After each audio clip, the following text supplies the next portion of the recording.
নমস্কার, ভদ্রসা study class চ্যানেলে তোমাদের স্বাগত। তোমাদের জন্য একটি গুরুত্বপূর্ণ আপডেট, যাকে বলে একদম লেটেস্ট আপডেট তোমাদের কাছে প্রোভাইড করছি রেলওয়ের তরফ থেকে। রেলওয়ে নিয়োগ 2025-এর গুরুত্বপূর্ণ আপডেট, যেখানে মাধ্যমিক পাস যোগ্যতাতে প্রত্যেকে আবেদন করতে পারবে। মিনিমাম যোগ্যতা হলো মাধ্যমিক। তোমার যদি হায়ার কোয়ালিফিকেশন থাকে তাহলেও তুমি আবেদন করতে পারো। তো এখানে তোমাদের বয়স হচ্ছে 18 থেকে 40 বছর। 18 থেকে 40 বছরের মধ্যে যে কোনো এজের প্রার্থীরাই কিন্তু আবেদন করতে পারবে। ছেলে মেয়ে উভয় প্রার্থীরাই এখানে আবেদন করতে পারছে। এখানে কোনো রকম লিখিত পরীক্ষা থাকছে না। সিলেকশন যেটা করা হবে তোমাদের ডকুমেন্ট ভেরিফিকেশনের মাধ্যমে, অর্থাৎ তোমাদের ডিবি হবে। নিজ নিজ যে এলাকার স্টেশন সেখানেই তোমাদের পোস্টিং হয়ে যাবে।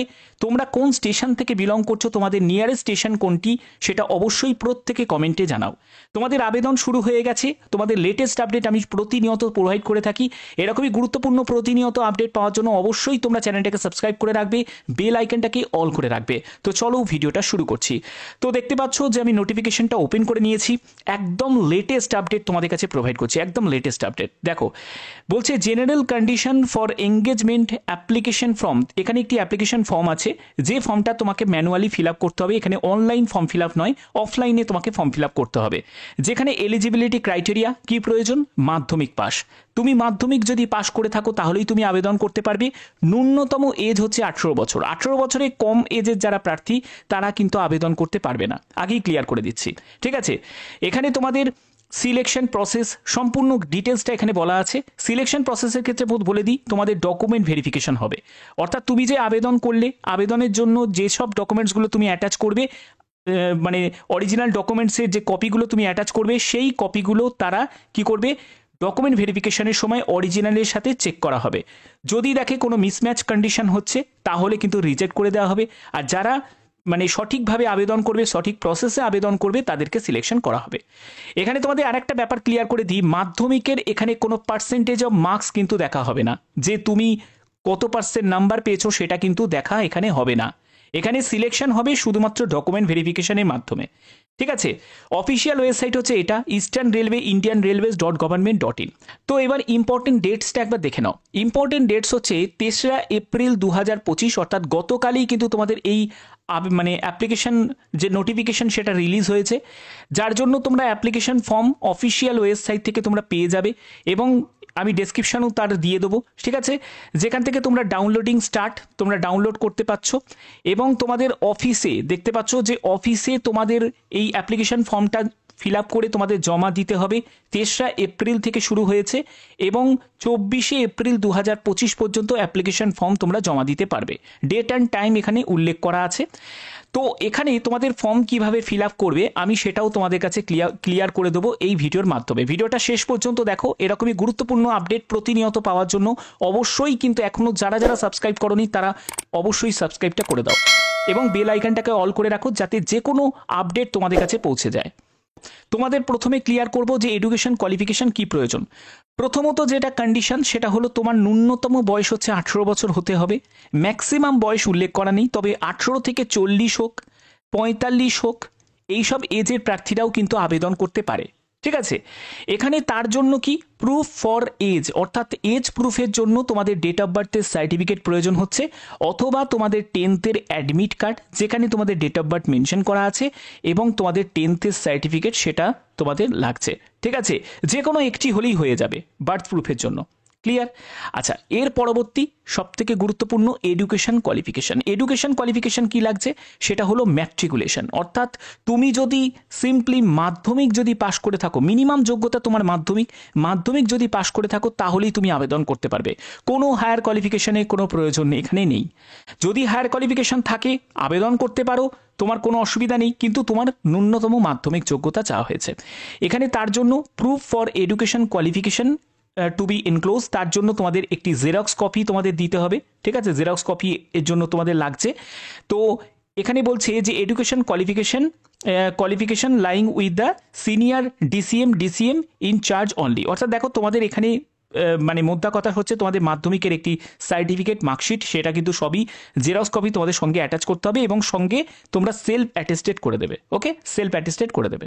ওকে, আচ্ছা, আর কি কি লাগছে এবার হচ্ছে তোমাদের রেসিডেন্ট অফ লোকাল ডিস্ট্রিক্ট, অর্থাৎ তোমার সেই জেলার তুমি যে বাসিন্দা সেই প্রমাণপত্র হিসাবে তোমাদের একটি আধার কার্ডের কিন্তু প্রয়োজন হচ্ছে, এবং আধার প্রুফ হিসাবে তোমাদের দেখো প্রুফ অফ রেসিডেন্সিয়াল অ্যাড্রেস, এটার জন্য তোমাদের আধার কার্ড হলেই কিন্তু হয়ে যাবে, সেটা তোমরা জেরক্স কপি সেলফ অ্যাটেস্টেড করে দিতে হবে। ঠিক আছে, পরবর্তী আর কি লাগছে, পরবর্তী হচ্ছে police verification certificate. Police verification সার্টিফিকেটটাও তোমাদের প্রয়োজন, যেখানে বলছে রেসিডেন্স আফটার সিলেকশন, মানে দেখো এটা কিন্তু এখন প্রয়োজন হবে না, আফটার সিলেকশন মানে সিলেকশন হওয়ার পরে তোমার নিয়োগ হওয়ার আগে তোমাদের এই রেসিডেন্সিয়াল সার্টিফিকেটটা তোমাদের দিতে হবে, এবং তোমাদের পুলিশ ভেরিফিকেশন সার্টিফিকেটটা তোমাদের প্রয়োজন হচ্ছে। ঠিক আছে, আচ্ছা এবার আমি সরাসরি চলে যাব ফর্ম ফিল আপে চলে যাব। ফর্ম ফিল আপটা কীভাবে করবে আমি সেটা আমি তোমাদের দেখিয়ে দিচ্ছি কিভাবে তোমাদের ফর্ম ফিল আপ করতে হবে। এখানে দুটো সেকশন ভাগ করা আছে, দেখো একটা হলো যারা রিটায়ার্ড এমপ্লয়ি তাদের জন্য একটা সেকশন ভাগ করা আছে, আর যারা জেনারেল পাবলিক মানে তোমরা, ঠিক আছে, তোমাদের জন্য আলাদা করে তোমাদের ফর্ম দেওয়া হয়েছে। এবার তোমরা যারা জেনারেল ক্যান্ডিডেট, যারা ফ্রেশার্স ক্যান্ডিডেট, তাদের জন্য হচ্ছে এই ফর্মটা আমি ডেসক্রিপশানে দিয়ে দেবো, তোমরা সেখান থেকে ডাউনলোড করবে এবং আবেদন করতে পারবে। প্রথমে কি করবে, এখানে তোমার নাম সম্পূর্ণ ক্যাপিটালে তোমার নামটা লিখবে, তারপরে তোমার ফাদার বা হাজব্যান্ডের নেম এখানে উল্লেখ করবে, তারপরে হচ্ছে তোমার এখানে age and date of birth তোমাকে এখানে মেনশন করতে হবে, তারপরে হচ্ছে তোমাকে একটি পাসপোর্ট সাইজের ছবি লাগিয়ে এখানে সেলফ অ্যাটেস্টেড করে দেবে। এডুকেশন কোয়ালিফিকেশন তোমার যদি মাধ্যমিক থাকে তাহলে মাধ্যমিক দেবে, তোমার যদি উচ্চ মাধ্যমিক থাকে উচ্চ মাধ্যমিক দিতে পারো, তোমার যদি গ্র্যাজুয়েশন থাকে তাহলে তুমি গ্র্যাজুয়েশন দিতে পারো, তবে মাধ্যমিক দিয়ে ছেড়ে দেওয়াটাই বেটার। এখানে জেন্ডার হচ্ছে মেল ফিমেল বোথ ক্যান্ডিডেটই আবেদন করতে পারে, তো তোমার কোন জেন্ডার থেকে তুমি বিলং করছো সেই জেন্ডারটা এখানে মেনশন করবে। রেসিডেন্সিয়াল অ্যাড্রেস সম্পূর্ণ ডিটেলস একদম দেখতে পাচ্ছ, জেলা দেবে, পিনকোড দেবে, সম্পূর্ণ ডিটেলস অ্যাড্রেসটা এখানে মেনশন করবে। তারপরে তোমাকে মোবাইল নাম্বার দিতে হবে। Distance from residence two station applied for, অর্থাৎ যে স্টেশনে তুমি অ্যাপ্লাই করছো, ধরো তোমার নিয়ারেস্ট স্টেশন হচ্ছে ভদ্রেশ্বর, আমি জাস্ট এক্সাম্পল দিচ্ছি, ধরো তোমার নিয়ারেস্ট স্টেশন ভদ্রেশ্বর, তুমি ভদ্রেশ্বর দিয়ে দেবে।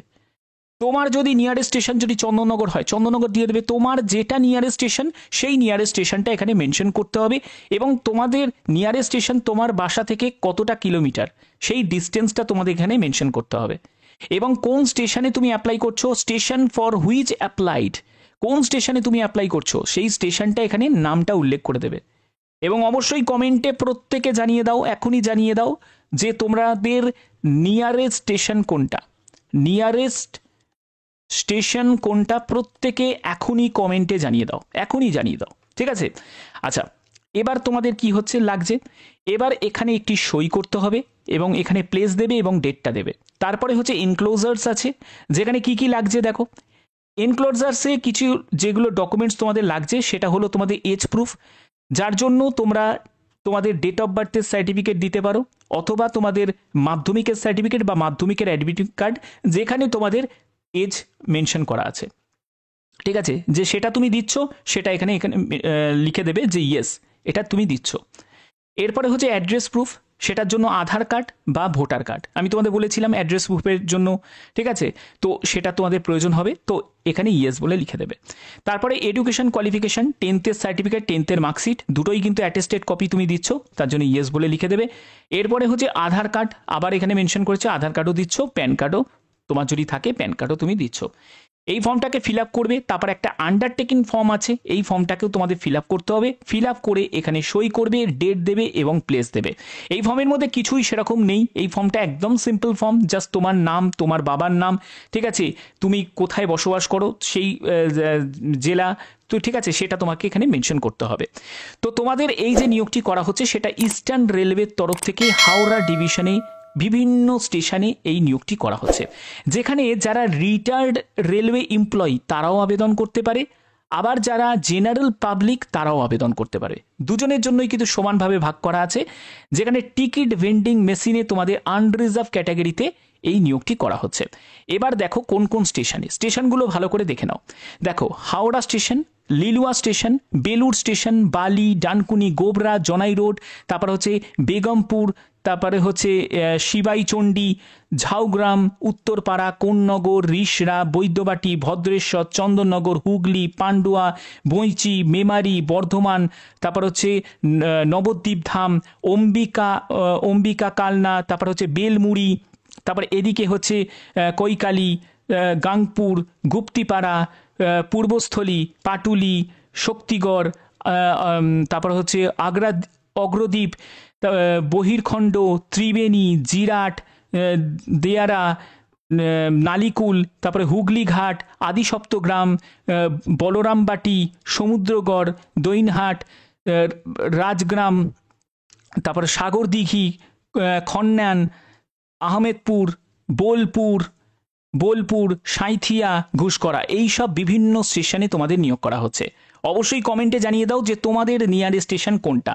তোমরা যদি এই নিয়ারেস্ট স্টেশনের যদি তোমরা বাসিন্দা হয়ে থাকো তাহলে অবশ্যই তোমরা আবেদন করতে পারবে।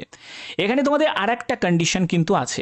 সেই কন্ডিশনটা কি? সেটা হলো যে তোমাদের কিন্তু সিকিউরিটি ডিপোজিট মানি তোমাদের এখানে জমা করতে হচ্ছে। কেন? এটা জমা করার মেন কারণ হচ্ছে অনেকেই আছে যে কাজটা পাওয়ার পরে কাজ ছেড়ে দিতে পারে। সেটা যাতে না করো তার জন্য এই সিকিউরিটি ডিপোজিট মানিটা তোমাদের নেওয়া হচ্ছে, এবং এটা কিন্তু রিফান্ডেবল, মানে তোমাদের কাজের মেয়াদ যখন শেষ হবে তখন এটাকে তোমাকে রিফান্ড করে দেওয়া হবে। আবার নতুন করে তোমাদের রিজয়েন করানো হতে পারে, সেটা এক্সটেন্ড করানো হতে পারে, ঠিক আছে, আরও 1 বছর কি 2 বছর আরও এক্সটেন্ড করানো হতে পারে। তো এখানে তোমাদের স্টেশন অনুযায়ী দেখো, NSG 1 NSG 2 স্টেশনের জন্য সিকিউরিটি ডিপোজিট 50,000 টাকা, যেটা তোমরা পরবর্তী সময় তোমরা রিফান্ড পেয়ে যাবে। এটা কিন্তু এখন লাগবে না, মাথায় রাখবে এটা যখন তোমাদের সিলেকশন হয়ে যাবে, আফটার সিলেকশন মানে কাজে জয়েন করে যাওয়ার পরে কিন্তু এই সিকিউরিটি ডিপোজিট মানিটা তোমাদের লাগছে, এবং আদার স্টেশনের ক্ষেত্রে 25,000 টাকা লাগছে, ঠিক আছে। তো দেখো এবার এই যে সিকিউরিটি ডিপোজিট মানি তোমাদের যখন কাজের মেয়াদ শেষ হবে তোমাদের রিফান্ড করে দেওয়া হবে, এবং তোমাদের কোথায় গিয়ে যোগাযোগ করতে হবে সেই ব্যাপারটা তোমাদের এখানে উল্লেখ করা আছে। তো কমিশন লেভেলটা যথেষ্ট ভালো, তোমরা কিছু করতে পারবে, এখান থেকে কিছু ইনকাম করতে পারবে, এটা কিন্তু একটা ইম্পর্টেন্ট একটা জায়গা। এবার এদের কিছু ড্রেসের একটা ব্যাপার আছে, ড্রেস আপের ব্যাপার আছে কিন্তু, যেখানে হোয়াইট শার্ট আর ব্লু ট্রাউজার্স এটা হচ্ছে মেল ক্যান্ডিডেটদের, আর ফিমেল ক্যান্ডিডেটদের হচ্ছে ব্লু শাড়ি, ব্লু সালোয়ার বা ব্লু কামিজ তোমাদের পরতে হবে ফিমেল ক্যান্ডিডেটদের, ঠিক আছে। এবং তোমাদের অবশ্যই একটি আইডেন্টি কার্ড দেওয়া হবে, photograph issued by the railway administration, তারা তোমাকে আই কার্ড দিয়ে দেবে, ফটো থাকবে রেলওয়ে অ্যাডমিনিস্ট্রেশনের দ্বারা। তো এগুলো তোমরা কিন্তু আবেদন করতেই পারো যদি আবেদন করতে চাও। এবং দেখো, facilitator should be ready work any shift, তোমরা যে কোনো শিফটে কাজ করতে পছন্দ করবে বা সেই কাজটা করতে ইচ্ছুক, সেটা অবশ্যই তোমাদের কিন্তু সেই স্টেটমেন্টটা তোমাদের নেওয়া হবে, ইনক্লুডিং নাইট শিফট, তোমাদের নাইট শিফটেও কিন্তু কাজ দিতে পারে, অ্যাসাইন্ড বাই সুপারভাইজার, যারা সুপারভাইজার আছে তারা কিন্তু সম্পূর্ণ তোমাদের অপারেট করবে, ওকে। তো মেনলি তোমাদের কাজ হচ্ছে টিকিট সেলিংয়ের কাজ, তোমাদের অবশ্যই ব্যবহারটাও ঠিক রাখতে হবে, কারণ কি কি কারণে তোমাদের টার্মিনেট করতে পারে এটাও কিন্তু এখানে উল্লেখ করা আছে।